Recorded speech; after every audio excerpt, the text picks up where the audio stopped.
Hey, let's talk about games. This is Almost Gaming, and that's just what we do around here. On today's show, Xbox One graphics gate continues, and we talk about just what kind of PC graphics card can outdo it.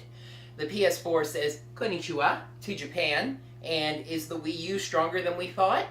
Press start.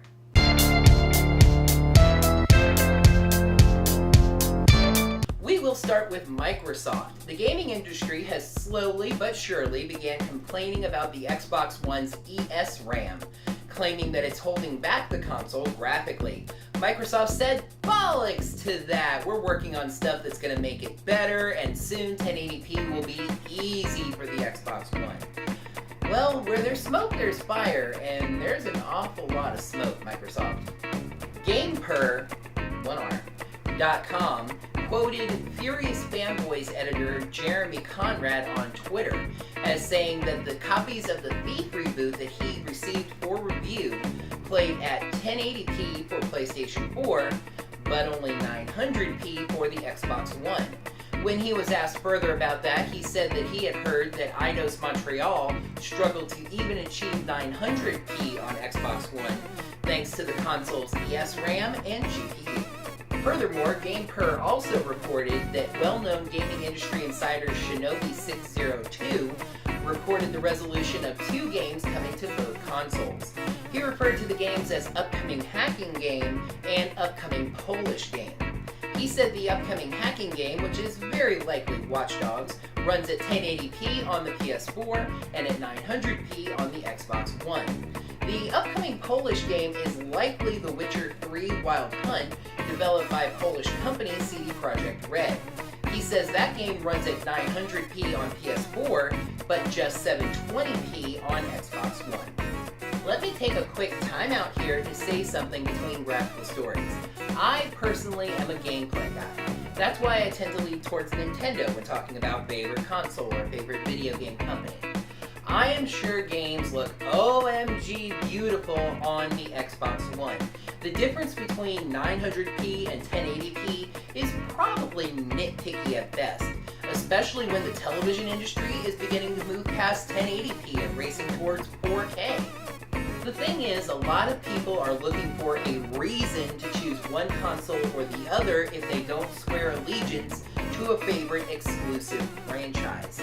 It's kind of like if you're trying to choose between two expensive sports cars. If one of them can go 180 miles an hour and the other can go 200 miles an hour, it's not likely that you are going to be driving them at either of those speeds. But the extra 20 miles an hour is a point in that car's favor, especially if the faster car is also the cheaper car. So the Xbox One graphics gate story is bleeding out of our Microsoft segment and into PC gaming. PC gamers have always said that if you want to have the very best graphics, you play your games on a top-of-the-line gaming PC. Budget gamers argue back that top-of-the-line gaming PCs are quickly passing gold credit cards and approaching second mortgage levels of expensive. Just take a look at some of the top-of-the-line Steam boxes. However, there are bargains to be had, and some of them even meet or exceed console levels of performance. Nvidia recently revealed a new line of budget graphics cards, the $119 GTX 750 and the $149 GTX 750 Ti. There is a lot of information about benchmarks and datas and cores and blah, blah, blah, blah, blah, blah, blah. Here's what matters. GameSpot, not to be confused with GameStop, despite them being just a two-letter switch, tested the cards themselves. And so far, they seem to be doing very well. GameSpot said that the Ti ran Tomb Raider and Bioshock Infinite at 60 frames per second with high graphical settings. Oh my god, those games are so last gen.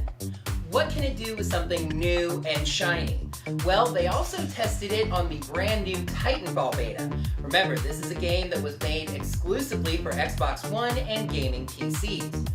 Well, as it turns out, it managed to run the beta at 58 frames per second at 1080p. Now, as we just discussed, both of those benchmarks seem to exceed the maximum graphical capabilities of the Xbox One. Oh, and to all you real PC gamers who are rolling your eyes and turning your noses up at such cheap and weak hardware, Don't worry, Nvidia also announced a new card is coming in the Titan line, the GTX Titan Black. This thing is so strong it'll probably convince you that what's on your gaming screen is the real world and what's out your window is the video game, and it'll have that nice hefty receipt that'll give you true cred with all your PC gaming friends. They didn't announce a price for this new card, but the previous card in this line, the Titan, launched for $1,000. Follow my mental train for a moment, quite literally actually. A brand new show in the Super Sentai series just launched in Japan. Called Resha Sentai Tokyuger, it's about a team of rangers who are powered by trains. They're identified by number instead of color, but the fourth one, Tokyu Yongo, is green. Speaking of Japanese news involving fours and green, Sony will certainly be seeing a lot of green after releasing the PlayStation 4 in Japan. It launched at a huge event on Friday with plenty of celebrities, musicians, etc. There were also on-stage exhibitions of Killzone Shadowfall. The enemies on Tokyuger are called the Shadow Line, as well as FIFA 14. So, what are the Japanese gamers going after for their brand new PS4s? Well, DualShockers published the Amazon Japan list of best-selling PS4 games. Topping the list is the pre-order for Metal Gear Solid 5 Ground Zeroes, followed by Yakuza Ishin. Then we start getting into more familiar and current territory. The concerns over Battlefield 4 apparently don't worry the Japanese, as it's next on the list, followed by Tomb Raider Definitive Edition, and the top 5 wraps up with the Shawnee approved as excellent Assassin's Creed 4 Black Flag. Blackbeard Sama! Ever since Nintendo released the Wii, hardcore gamers have turned their noses up at its weaker hardware. It's no secret that Nintendo decided to go with a strategy of price and gameplay over strong technology, and maintain that strategy with the Wii U. Or did they? That may have been an assumption because Nintendo maintains a lot of secrecy regarding what's actually in their console hardware. Some are starting to believe that the Wii U may actually be stronger than was first thought. I am referencing an article on Cinema Blend that goes into a lot of super technical details, but the basis of the story is that improvements in the DRAM used by Nintendo in the Wii U mean at this point it's basically equal to the ES RAM used in the Xbox One. Man, that ES RAM is all over this show today. In fact, the Wii U may be capable of far exceeding the Xbox One's 170 gigabytes of bandwidth per second, clocking in at around 563 gigabytes per second.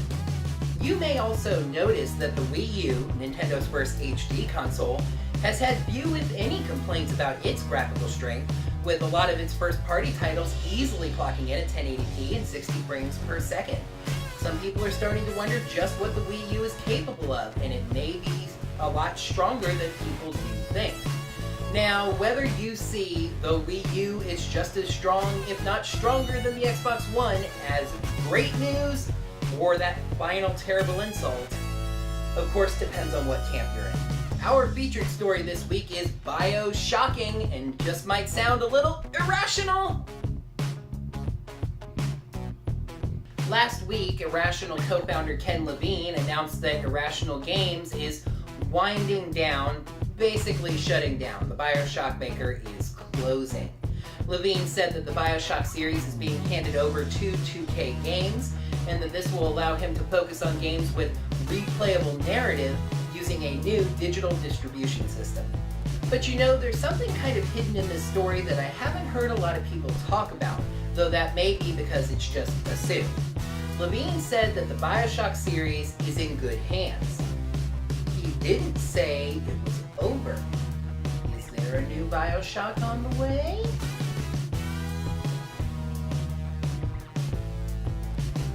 Alright, we are almost at the conclusion of the video this week, but I need a quick favor from you guys. Well, several actually. You know, think of it like a grocery store checklist. Okay, so I need you guys to pick up some channel subscriptions, you know, the kind that let you see Almost Gaming every week.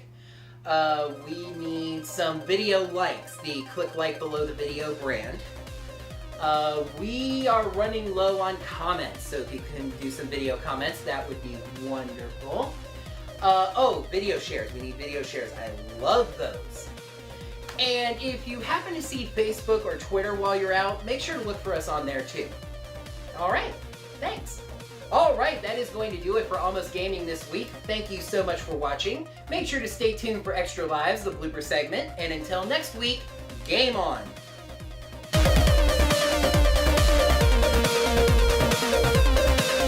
And we'll also talk about just what kind of instant message noise can interrupt your show when you forget to hit the mute button on your laptop. On today's show, no, you see, I get interrupted once and it goes away. The difference between, no. I'm dreaming of a white Christmas. Dang nabbit. Budget gamers argue back that top-of-the-line gaming PCs have so quickly and some of them even meet or exceed console levels of Dang nabbit.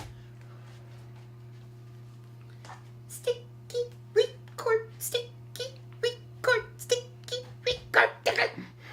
And they said that the card ran the Titanfall beta at 58 frames per second at which, as we just discussed, both of those settings exceed what seemed to be the maximum both of those seem to exceed the maximum graphical fart!